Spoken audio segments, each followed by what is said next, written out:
Produzido por RS Play TV. Apresentado por Marco Marzola. Um programa com muita informação e com convidados que vão preencher o nosso momento. Programa Sintonize. Oferecimento Caluque Temperos. Tempera e facilita os seus melhores momentos. E Solutions MedSul. Cada vida, cada momento exige o melhor.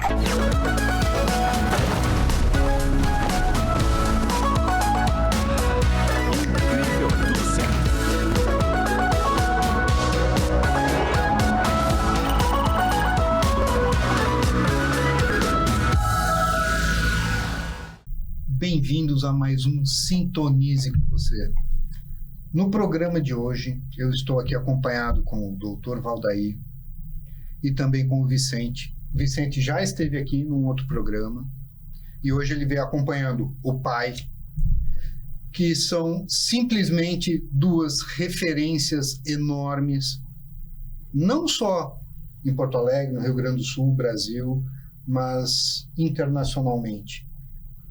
Eu não vou me arriscar de falar sobre a trajetória do Dr. Valdair. Sejam muito bem-vindos ambos ao programa. E, Dr. Valdair, gostaria que o senhor se apresentasse.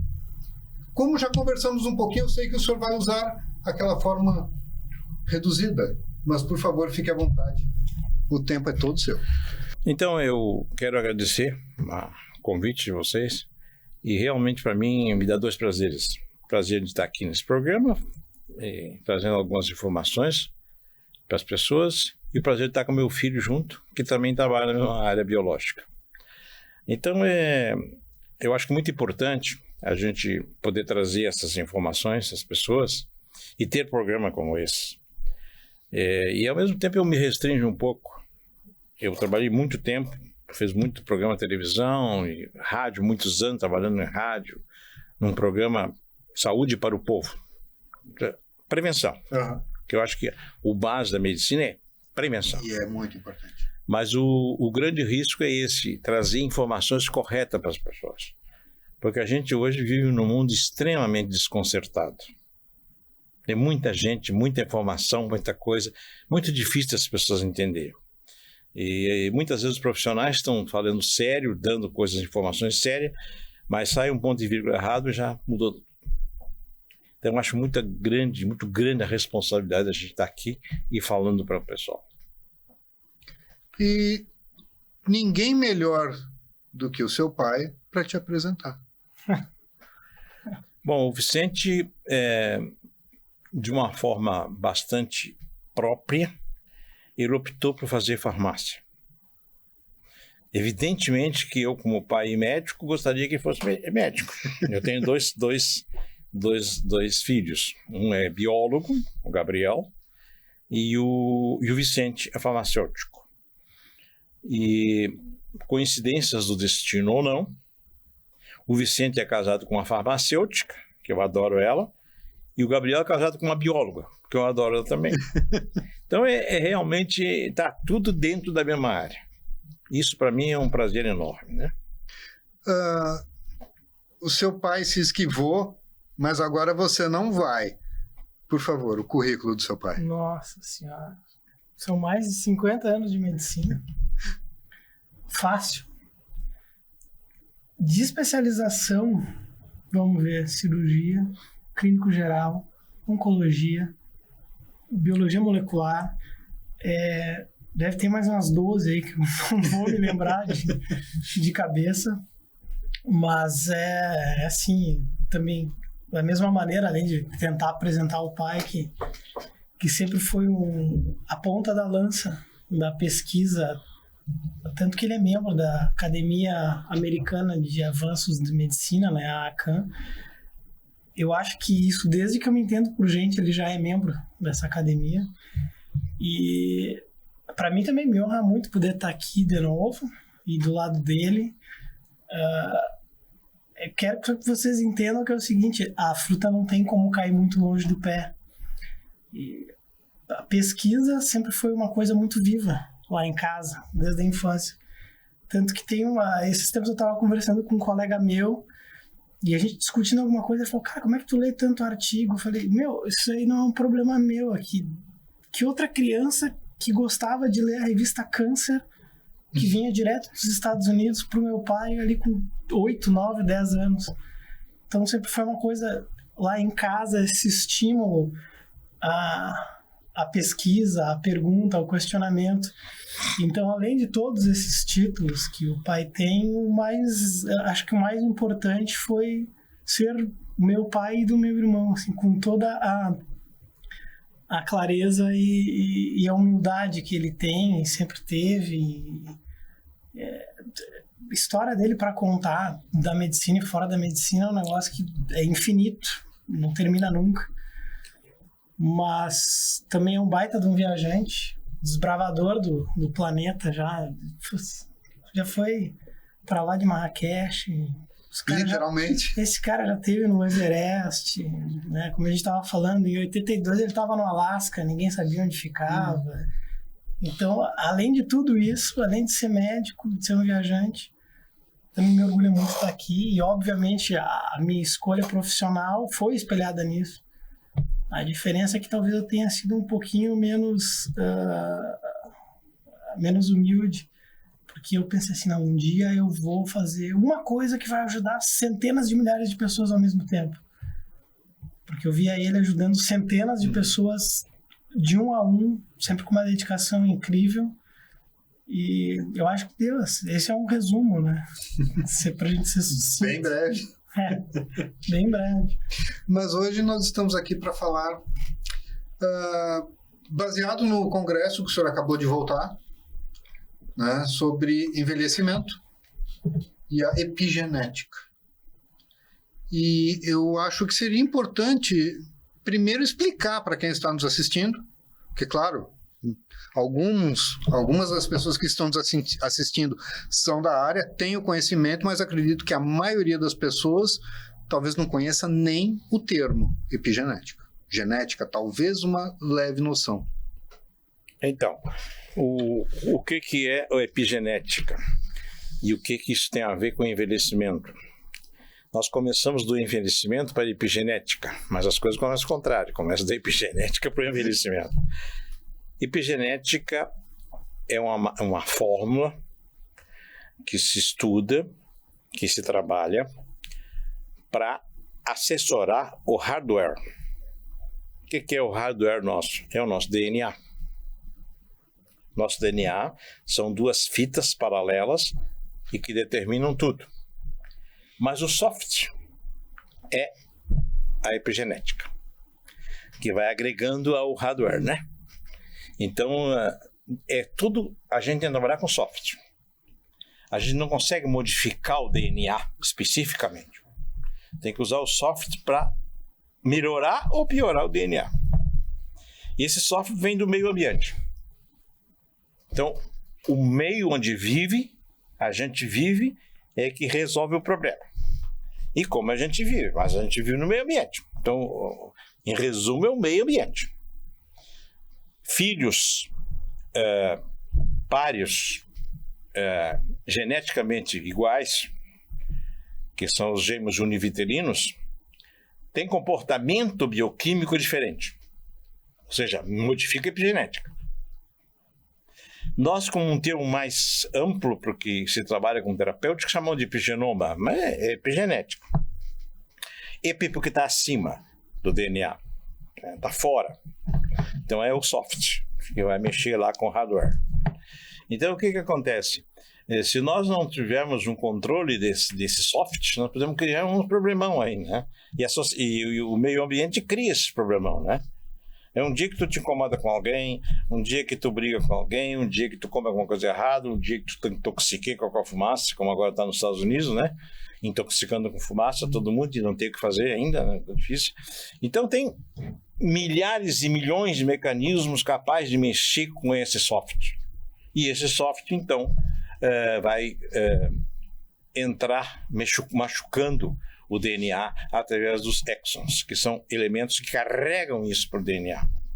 E aí depois a modificação celular começa a sair tudo errado. ou para mais ou para menos. Não dá para definir qual é o... E o que se faz hoje dentro da bioengenharia genética? É procurar esses mecanismos de consertar essas coisas, de usar o melhor software, de corrigir o que está errado, que é muito difícil corrigir, mas nós estamos tentando. O mundo está virado hoje para a genética, a epigenética, a bioengenharia genética. Porque não nos ajuda muito nós saber qual é o erro que o indivíduo tem no gene. Se a gente não pode corrigir, é sacanagem, né? Porque ele vai descobrir uma coisa e aquilo dá um chocolate, mostrar o chocolate para a criança e não dá, né? É sacanagem. Então, o que acontece? É esse que a gente estuda esse tipo de coisa. Porque a gente já passou por várias especialidades, mas a gente chegava ao ponto, uma das coisas que mais me levou a estudar bioengenharia foi o câncer. Porque eu sabia aqui no Brasil, por isso foi aos Estados Unidos, eu sabia aqui no Brasil que nós tínhamos que usar cirurgia, radioterapia, quimioterapia, e começamos, naquela época, em 82, a usar hormonioterapia no Hospital Santa Rita. E eu digo, mas isso não, nós estamos tratando a doença, mas ainda podia fazer para resolver mais o problema. Então eu fui para os Estados Unidos, lá encontrei o Dr. Linus Pauling, que me disse, não, tem que tratar o indivíduo. É a única coisa que a gente não pensa é tratar o indivíduo, né? É o caminhão que carrega a carga, né? Então, quer dizer, detonou tudo, porque realmente se a gente não cuidar do indivíduo, não vai adiantar. Mas a Big Pharma, a farmacologia, ela não faz um programa para vender os seus produtos para uma pessoa. Ela faz um tipo Descartes, que foi um grande filósofo, coisa que escreveu. Faça a coisa em grande escala. Em grande escala, né? E não é assim. O ser humano é diferente. Tanto que eu citei agora que os gêmeos univitelinos são diferentes. Ninguém é igual a ninguém. Então, ninguém é igual a ninguém. Então, como é que vai fazer um remédio para todo mundo? Né? Então, hoje, e nesse campo está o Vicente, manipulando as coisas. A gente traz as informações, eles vão atrás dos produtos e começam a fazer as conjugações bioquímicas, que não é uma coisa muito fácil, porque você pode usar dois produtos de excelente qualidade e um ser contra o outro. Né? Eu vejo em câncer isso, muitos colegas oncologistas receitando vitaminas e coisa e tal, e tem vitaminas que são ativadoras de câncer. Então, tem que dar uma freada aí, né? E tem que estudar esse tipo de coisa. Então, se a gente vai dar um remédio contra câncer e uma coisa a favor de câncer, aí tá tudo errado. E para isso é necessário muita pesquisa, muito estudo, muita dedicação. Eu sempre digo e falo isso com o Vicente, porque nós temos um pacto, e o Vicente e a mulher dele, de sempre jantar todas as semanas juntos. Esse é um pacto. Porque o outro filho não faz isso comigo porque está morando lá em Santa Catarina, então não dá para estar junto. Mas o Vicente, e nós passamos essa janta para discutir essas coisas. Então, cada indivíduo é um indivíduo, cada coisa tem que buscar coisa. Então, eu realmente sou um problema para o Vicente, porque jogo o Vicente no meio da malha de buscar esses produtos, buscar essas coisas, e depois fazer as combinações, depois dar certo ou não dar certo. Quer dizer, é muito difícil. É uma medicina muito complexa ainda, porque ela não depende de um mecanismo próprio. Embora nós usamos a bioinformática, que sem bioinformática não tem nada feito, mas ela não substitui o médico. Só que hoje está se tentando usar a inteligência artificial, a IA, para substituir tudo. Eu acho que é um perigo muito grande. Agora, pode ser que amanhã não seja? Pode. Porque a ciência evolui geometricamente, é muito rápida, né? Então eu tenho muito medo desse tipo de coisa, por isso que eu gosto mais de usar o nome de aceleração artificial, em vez de inteligência artificial.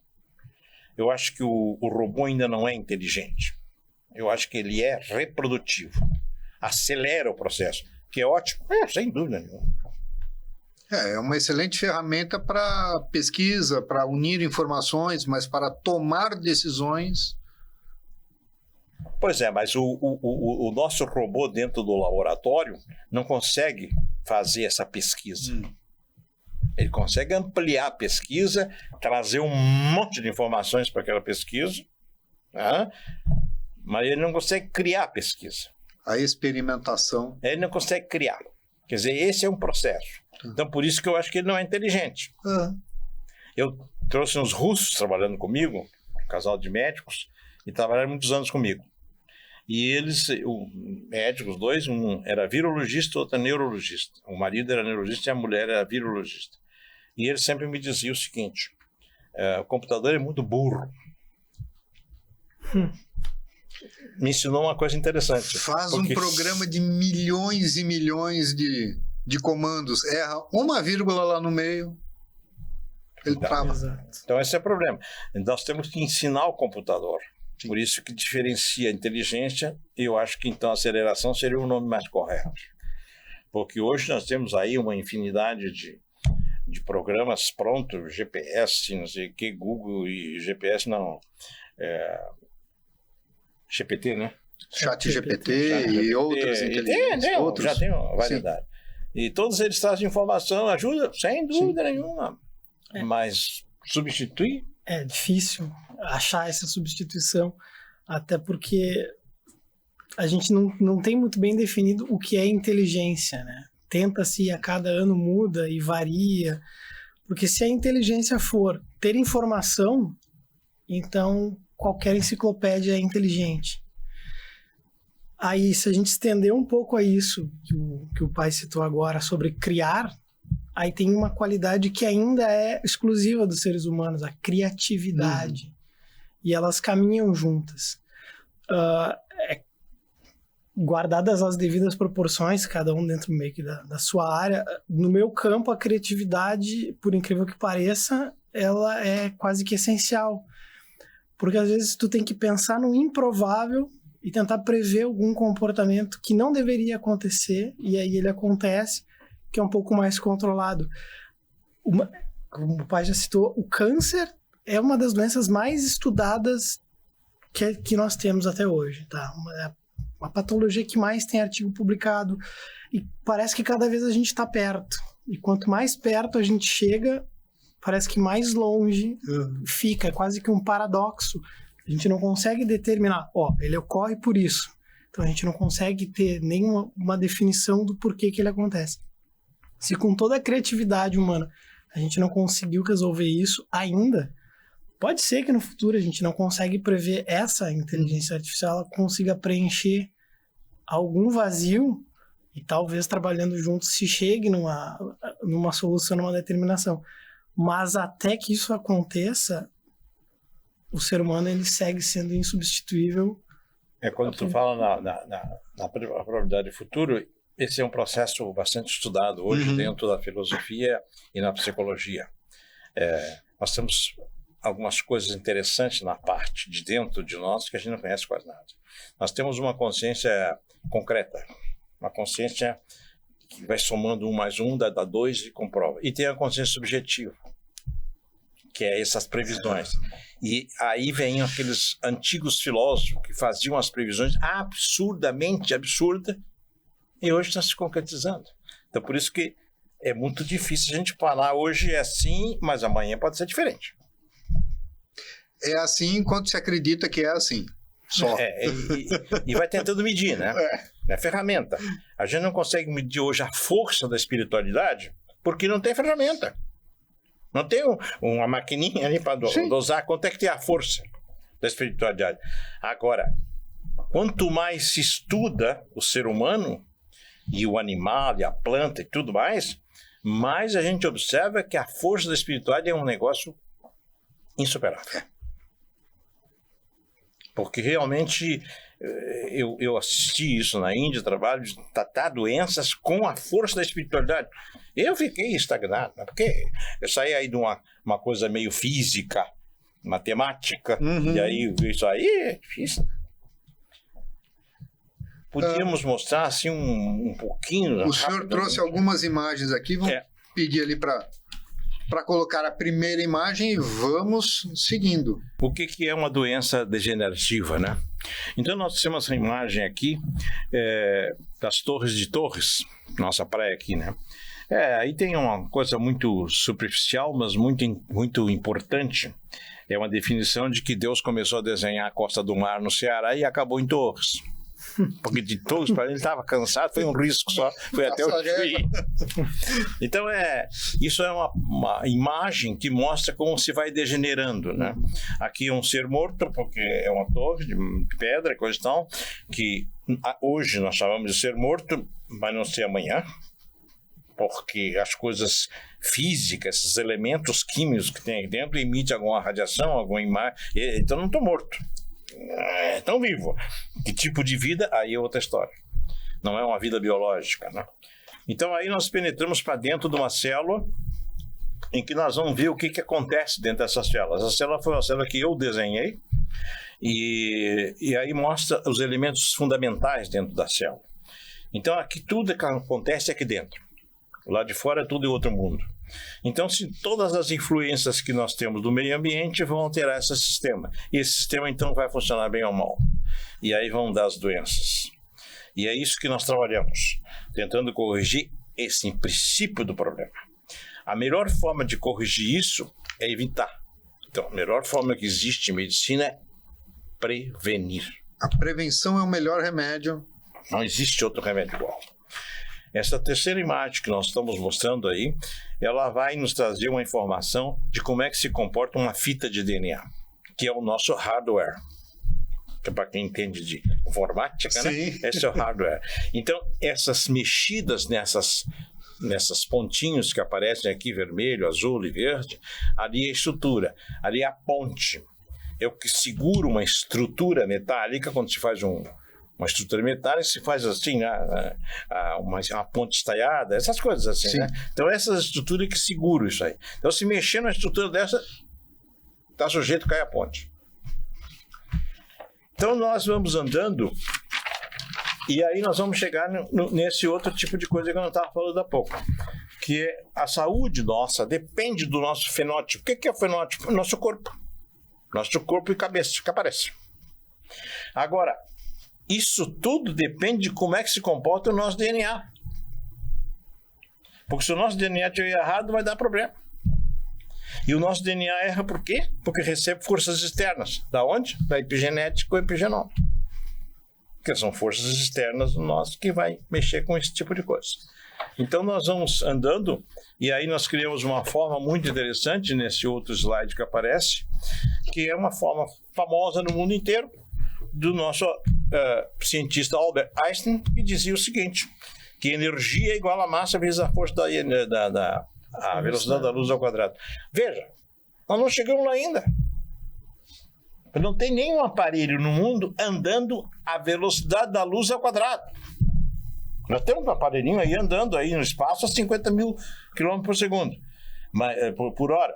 Mas não é essa velocidade absurda. Está longe disso. Então, o que é a vida nossa? A vida é a soma dos nossos aminoácidos, nossos minerais, nossa vitamina. Hoje, qual é o top que está se usando na medicina, quase que no mundo inteiro? São os peptídeos. O que são os peptídeos? São pedaços de proteínas que a gente está botando para dentro do indivíduo. Para esses pedaços de proteína, criar um sistema de defesa no organismo para poder corrigir essas lesões que vêm de fora, que o software traz. Então a gente está usando. Hoje está pegando bastante isso. Não é novo, isso já é antigo. São os pedaços de proteína que são os peptídeos. A proteína é feita de uma série de peptídeos e aí tem esses peptídeos. Até quando isso funciona não se sabe. Por quê? Porque como é que esse organismo vai interpretar? Como é que esse organismo vai receber esse peptídeo? De onde é que vem esse peptídeo? Aí o Vicente está manipulando esse peptídeo para nós poder dar para as pessoas. Então isso vem da farmacomanipulação. Essa farmacomanipulação vai trabalhar com a farmacogenômica, porque os elementos que ele me fornece vão modificar o meu genoma do paciente. A epigenoma celular, para eu recorrer, para eu ajudar esse paciente a ele vencer as dificuldades do dia a dia. Aí tem vários exames laboratoriais, biomarcadores, nós chamamos disso, que a gente está pesquisando e está vendo assim mais ou menos as direções que a gente pode tomar ou não pode tomar. Acho algo interessante nós abordarmos um pouco, que está na moda, e na verdade não é novo, é muito velho, é a doença de Alzheimer. Eu recebo muito isso na clínica, pacientes, e hoje nós temos mecanismos que já estão chegando no Brasil, estamos fazendo aqui no Brasil. Biomarcadores são exames ou de sangue ou do próprio material orgânico nosso, cabelo, unha, essas coisas, saliva, líquor da espinha, para fazer marcadores para nós saber se esse paciente pode ter uma alteração que vai determinar um Alzheimer amanhã ou não. Isso é muito interessante porque a gente vai fazer um tratamento muito prévio para que o paciente não tenha Alzheimer. Prevenção. Porque quando o paciente tem Alzheimer já tem uma lesão enorme a nível neuronal. Então é difícil tratar. Nós estamos quebrando galho. É uma doença de Parkinson e outras doenças, nós estamos quebrando galho, dando os remédios para não tremer muito, essas coisas e tal, tentando fazer fulgurações, são eletrólitos, pequenos chips intracerebrais. Está evoluindo, está indo, mas realmente o interessante seria tratar o próprio neurônio. Mas para tratar o próprio neurônio, nós temos que usar uma coisa que se chama células-tronco. Só que não é qualquer célula-tronco. A célula-tronco nós temos que usar uma célula que tem todo o potencial de multiplicação em outras células. Nós chamamos essas células-tronco de totipotenciais. Aí são células que têm que sair do embrião humano até 12 dias de vida. Quer dizer, logo depois da fecundação. Sim. Quando ele já começa a se multiplicar em outras células, aí já não serve mais. E aonde faz isso? Tem que fazer um aborto, tem que fazer essas coisas. Não dá para fazer isso. Nós fomos para a China para ver isso. E aí, como a gente estuda mandarim, a gente tem uma noção das coisas. A gente vai ver os papers dentro da biblioteca na China, e os papers estão tudo em mandarim. E aí foi descobrir que não era célula-tronco totipotencial humana, mas sim de vegetal. De vegetais? Células-tronco de vegetal. O vegetal também tem células-tronco. Mas daí para o ser humano é um passo meio interessante, né? Então essa é a dificuldade que a gente tem. E está cheio os hospitais na China de fazendo células-tronco, pessoal. E aqui nós somos da Sociedade de Células-Tronco, e aqui a gente está enrolado. Porque não consegue, não se libera as células-tronco. Quem é que está emperrando isso, não sei. Mas tem gente que está trancando isso, porque seria esse um caminho. E ainda tem o problema de fazer aborto, né? Sim. Quer dizer, células-troncos humanas Então, a gente na bioengenharia está tentando modificar células nossas, extraindo sangue de medula, coisa e tal, fazendo concentrado de plaquetas, que é o que o pessoal está usando, e modificar essas células para ela se tornar uma célula mais potencial. É um trabalho delicado. Hoje em dia tem muita gente, muitos pais que estão congelando o cordão umbilical para que o filho no futuro possa ter uma reserva de células-tronco. Se isso vai ser usado ou não ainda não se sabe, ou até que ponto isso é viável. Nós começamos com esse trabalho de guardar cordão umbilical há uns 20 anos atrás. 20 anos atrás. É bem mais antigo que eu pensei. Criar um laboratório aqui em Porto Alegre onde a gente fizesse isso. Porque para mim, guardar esse cordão umbilical, ou mesmo a placenta e coisas desse tipo, é o maior seguro de vida que tu pode fazer para o teu paciente. Para o teu filho. Sim. O maior seguro de vida. Você está dando para ele um armazém para ficar guardado ali. E essas células-tronco está se vendo que elas duram muitos anos congeladas. Que é algo interessante. Agora nasceu um feto nos Estados Unidos com 57 anos de congelados óvulos da mãe. Quer dizer, é uma história que vai nos ensinando. Mas isso aqui dura tanto tempo, né? Pois dura bastante tempo. Então isso é interessante. Então o melhor seguro que se pode fazer para uma criança é congelar isso. Mas nós não conseguimos fazer isso aqui em Porto Alegre, porque nós estávamos fazendo isso lá no campo da URGS, e aí tem outros esquemas que não dá para descrever, né? Então paramos. Mas tem aqui em Porto Alegre um centro que colhe o material, e eu mando meus pacientes colher esse material para guardar. E já está sendo viável utilizar esse material para reproduzir algum órgão, fazer alguma coisa para a saúde? Já. Nós começamos a fazer isso há mais ou menos uns 15 anos atrás, 16 anos atrás, quando nós conseguimos fazer não células totipotenciais, mas pluripotenciais. Nós colhíamos na gordura abdominal as células, mandava para um laboratório no Rio de Janeiro, e esse laboratório selecionava dessa gordura as células tronco, as células pluripotenciais, e nos mandava de volta. E nós fazíamos isso intraarticular. Lesões de ombro, joelho, essas coisas assim, né? Articulações. O resultado muito bom. Muito bom. Mas, por uma questão X, fecharam o laboratório. Lá no Rio de Janeiro. Então, nós estamos meio sem asa agora, né? Então, tem uns grupos grandes trabalhando com isso, mas com células tronco mesmo, muito pouca gente. Porque a ideia é essa de reproduzir um mucose, fazer um novo órgão, é complexo. Nós sabemos que para fazer isso, tem animais que fazem isso, a lagartixa, as coisas, eles se reproduzem coisas. E nós sempre tentamos pesquisar esse tipo de coisa, mas não tivemos material para fazer isso. Que tipo de enzimas tem isso? É como o urubu, né? O nosso sonho era pesquisar o estômago do urubu.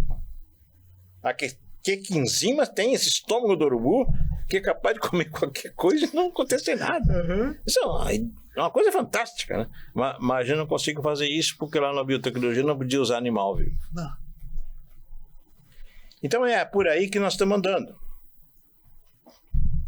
Bom, nós começamos o programa falando sobre envelhecimento. E sabemos, é claro, que a prevenção é a chave de tudo. Mas como nós podemos hoje, não sei se reverter, já é possível em algum setor, mas pelo menos diminuir a evolução do envelhecimento, segurar um pouco, né, a debilidade física que vai aparecendo, né, é tudo que nós estamos tentando fazer hoje, com o auxílio do Vicente aqui, porque nós temos que usar nutrientes para esse tipo de coisa. Nós temos que usar mecanismos que possam o nosso organismo reconhecer, entrar lá e ele usar isso. Porque não adianta ficar pintando uma pintura em cima da outra, tem que fazer o troço certo. Então, por isso esses exames chamados marcadores biológicos, em nossa tese de mestrado foi um marcador biológico para câncer. Então, isso é importante, porque isso nos dá uma ideia do pré, do evolutivo e do pós. Então, se nós tivéssemos marcador biológico, nós estamos agora para o envelhecimento, nós podemos ficar já socorrendo esse paciente de várias maneiras, quer seja alimentar, quer seja atividade física, quer seja a parte espiritual, uma série de fatores que pode contribuir para isso. Mas a gente tem condições de orientar o paciente.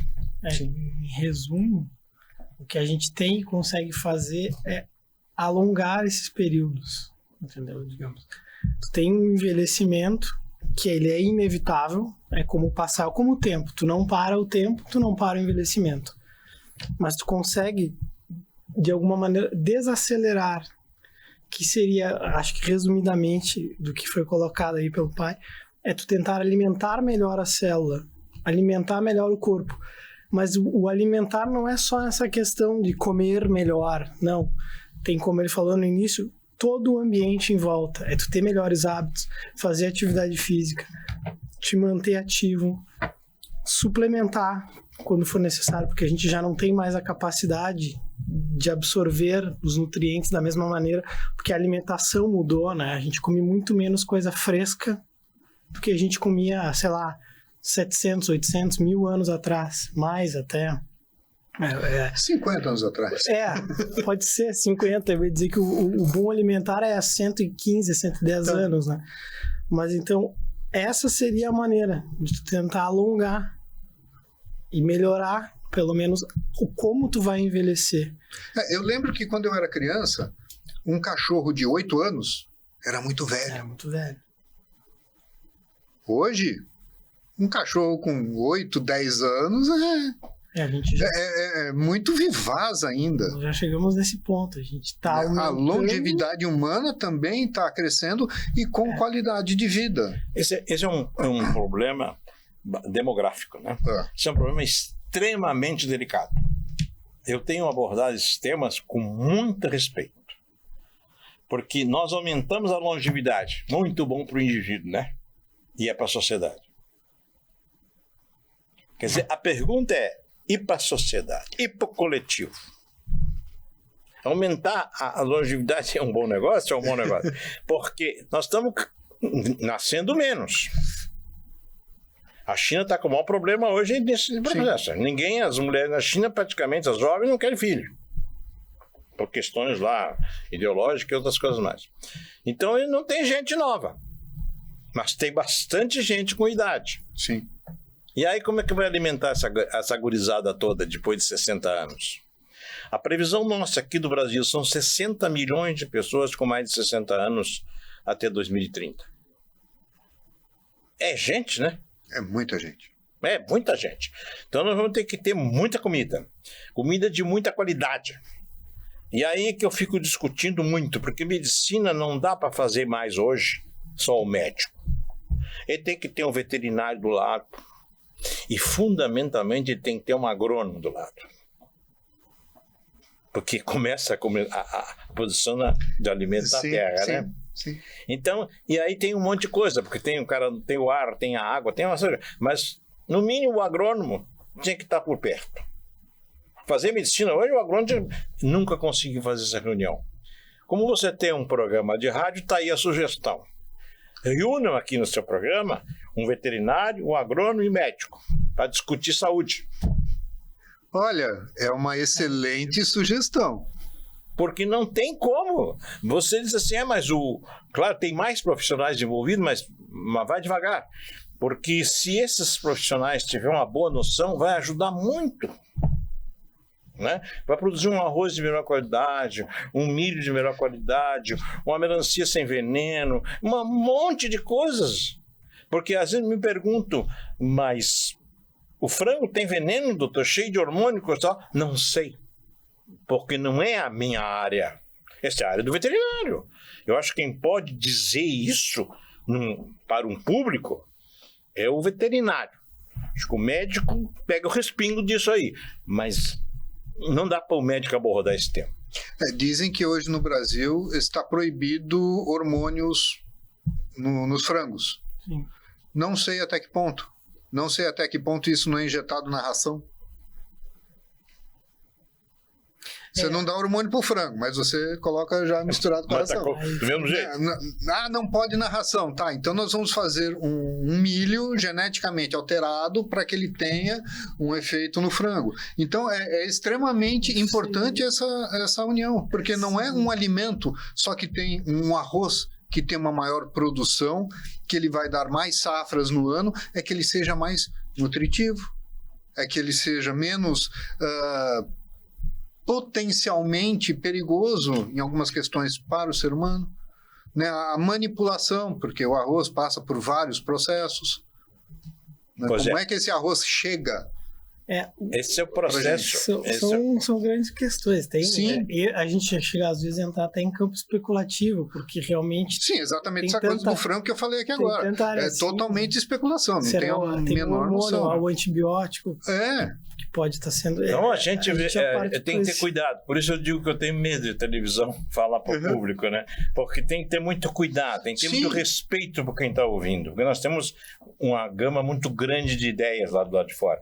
Então o que acontece? Hoje, o exemplo de hoje, os esgotos daquela região do litoral, grande parte vai ser despejada no rio Tramandaí.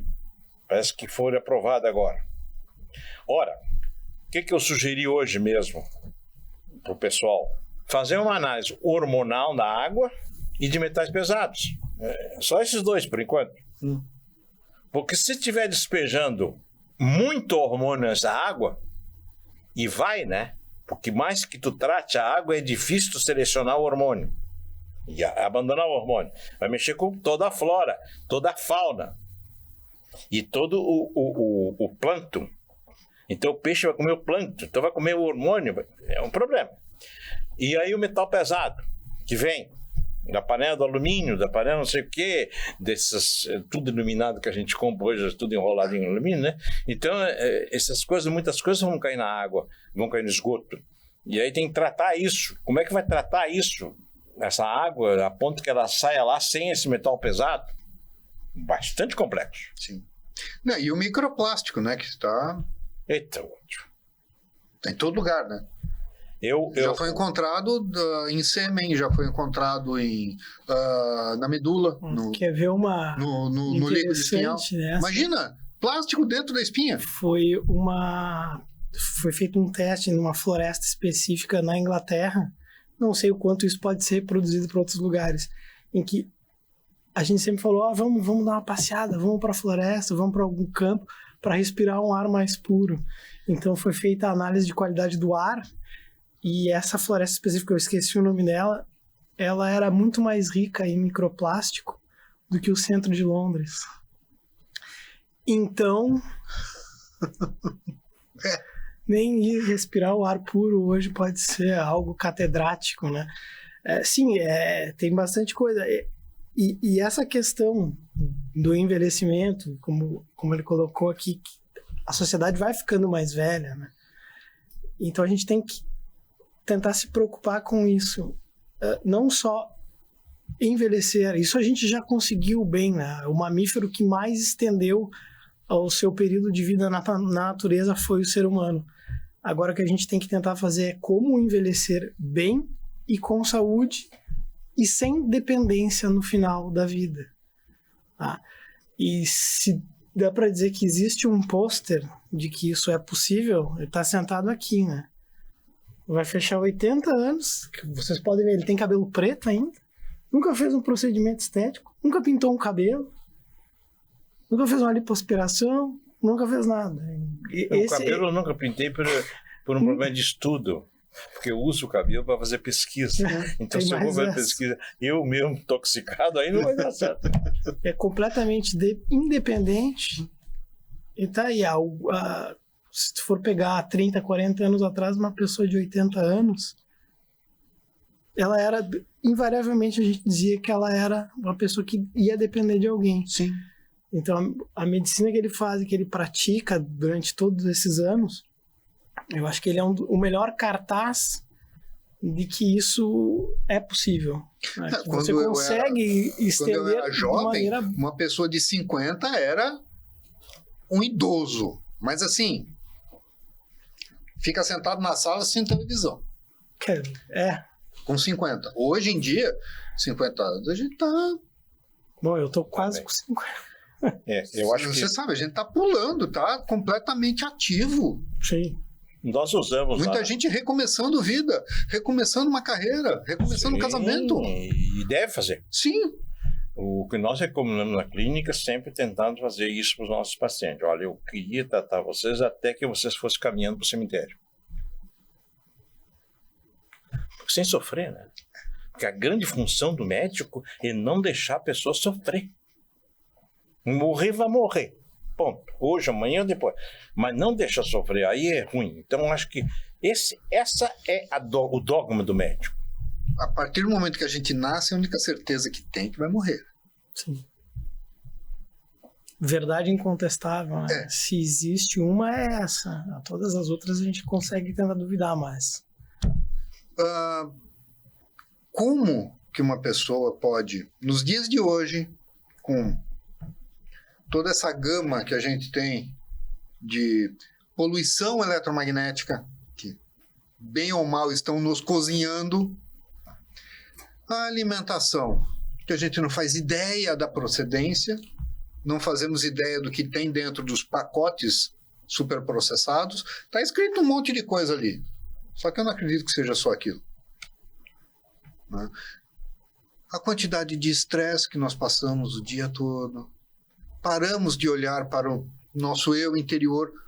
Somos hoje obrigados a mostrar que estamos bem, que somos produtivos, mas nós não mostramos quem nós realmente somos, as nossas dores emocionais. E isso tudo vai acumulando coisas dentro. Como é que a gente pode fazer? Muda tudo. Muda tudo, mas o que realmente, a única coisa que a gente pode fazer, eu aprendi com alguns mestres no mundo, como o Linus Pauling lá nos Estados Unidos, O Dalai Lama também me deu essas dicas. E na história, nós temos o Confúcio, há 400 anos, poucos anos antes de Cristo também, né? E a gente tem que ter benevolência e humanidade. Na Terra, nós, seres vivos, e também compartilhando com os outros seres vivos aí, né? O reino vegetal e o animal, porque são todos seres vivos, né? Nós temos que ter muita benevolência e humanidade. Ninguém vai controlar nossos micro-robôs, que hoje nós estamos usando aí a robótica, nós estamos usando assim, os micro-robôs que vão carregar medicamento via interno, que são os monorobôs, e por toda a tua robótica, tudo internamente carregando, tudo isso é tecnologia, tudo bem. Mas se não houver consciência, respeito uns pelos outros, a humanidade está perdida. Então é isso que a gente tenta passar para os nossos alunos, para as pessoas, para coisa. Para os meus filhos sempre tentei passar isso, continuo passando isso, porque é a única coisa que tem como habitar. Não tem como habitar. Usa a tecnologia, sem dúvida, ajuda, sem dúvida nenhuma. Há poucos dias atrás não tinha nem carro elétrico, hoje está andando carro elétrico, né? É legal, isso é uma coisa compatível. Você lembra quando não existia celular? Pois então. Então, mas assim, mas o ser tinha que ter, assim, tentar um pouquinho de respeito pelo outro, só isso. Isso aí é um baita negócio. Eu acho que isso aí é a mola mestra de uma sociedade. Sem isso não vai para frente. Vicente, qual o seu recado? Meu recado, a primeira coisa, né, tentar complementar com alguma coisa que já não tenha sido dita. Carinho. Né? O pai falou em respeito, perfeito. Carinho. E a primeira pessoa que tu tem que ter carinho é contigo mesmo. Então, tenha carinho com o que tu vai comer. Tenha carinho com o que tu vai assistir. Tenha carinho com tudo aquilo que entra em ti. Porque se tu não tiver carinho por ti mesmo, não conseguir cuidar de ti, a tua longevidade não vai ser boa. E o teu meio em volta também não vai conseguir crescer. Nós somos... especula-se que a nossa raça, o Homo sapiens, ela se tornou dominante. Não é a mais antiga, mas ela é a mais dominante, porque nós temos uma qualidade incrível de viver em sociedade. E a gente nunca pode esquecer isso. A nossa raça, o Homo sapiens, está vivo até hoje. E tiveram outras espécies de humanos e elas desapareceram e nós ficamos porque nós desenvolvemos a habilidade de viver em sociedade. Viver em sociedade é ter respeito, é ter carinho e, acima de tudo, beber água. Isso é muito importante, muito importante. E, Vicente, é muito importante do que você falou, do que nós consumimos. Porque nós não consumimos só os líquidos, os alimentos, nós consumimos informação. Exato. Os livros, as músicas, as companhias, tudo isso nós estamos consumindo e tudo isso faz parte de nós. Então, eu gostaria de agradecer aos dois. Muito obrigado. Foi muito bom, foi muito esclarecedor esse nosso papo, essa nossa conversa. Foi um prazer recebê-los aqui. Nós é que agradecemos, né? É um tema muito interessante e essa é a medicina do futuro. É pensar na longevidade. A medicina que mais vai se desenvolver no futuro, segundo as pesquisas internacionais, é a parte do esporte, né? Que faz parte da longevidade. E estudar esse envelhecimento cada vez mais, para que se tenha qualidade. Qualidade. O que interessa para o ser vivo é qualidade. Mas o que vende é quantidade. Né? É verdade. É diferente. Muito obrigado e até o próximo Sintonize com você. 4.980 metros a nível do mar, deserto de Atacama, quase chegando.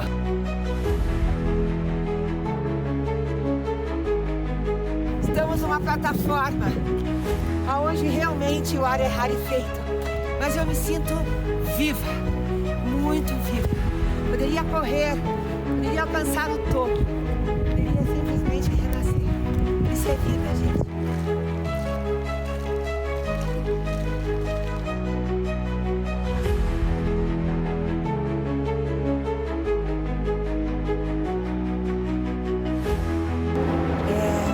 emoção estar aqui nesse lugar, formação das dunas, junto ao sal que brota da terra. E fazia mais de 8 anos que não chovia. E na chuva, 10 dias aqui no deserto, acabou acontecendo essa linda paisagem de vida, de energia. Embaixo de nós passa. Estamos a 4.400 metros de altitude dos geysers.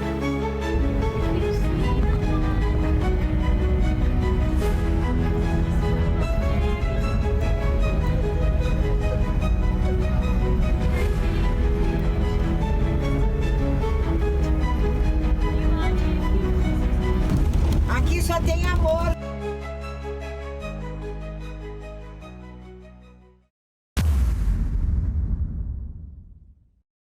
Produzido por RS Play TV. Apresentado por Marco Marzola. Um programa com muita informação e com convidados que vão preencher o nosso momento. Programa Sintonize. Oferecimento Caluque Temperos. Tempera e facilita os seus melhores momentos. E Solutions MedSul. Cada vida, cada momento exige o melhor.